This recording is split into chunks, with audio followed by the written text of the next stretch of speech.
శుభమస్తు. నీ వివాదం ఏంటో ప్రభువులకు విన్నవించుకోండి. నేను నా మిత్రుడు ఈ ధర్మసేనుడి వద్ద నుండి 2 కుంటలు పొలం కొన్నాను ప్రభు.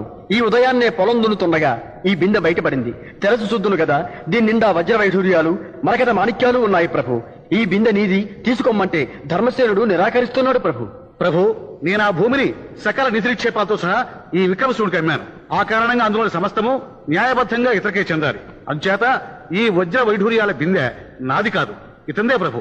భూమి అతనిదే కనుక ఈ నిధి కూడా అతనికే చెందాలి కదా ప్రభు. భూమిని అతనికి అమ్మేశాం గనక ఆ నిధి అతనికే చెందాలి ప్రభు. ఇది ధర్మ సంకటం.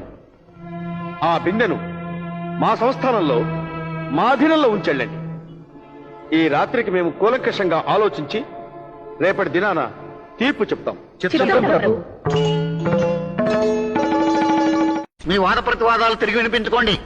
ప్రభు, ఈ ధర్మసేనుడు ఆ భూమిని నాకు అమ్మేశాడు కనుక అందులో లభించిన నిధి నిక్షేపాలు కూడా నాకే చెందాలి. ఆ బిందె నాకిప్పించండి ప్రభు. ప్రభు, ఈ విక్రమశివుడికి భూమిని మాత్రమే అమ్మాను కానీ అందులో నిధి నిక్షేపాలు అమ్మలేదు ప్రభు. అంచేత ఆ బిందె నాకిప్పించండి. ఆ బిందె మాది, మాకిప్పించండి ప్రభు. కాదు, ఆ బిందె మాది, మాకిప్పించండి ప్రభు.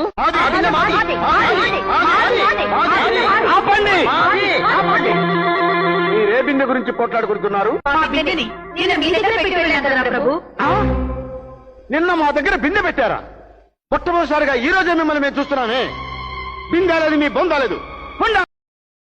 Download ShareChat.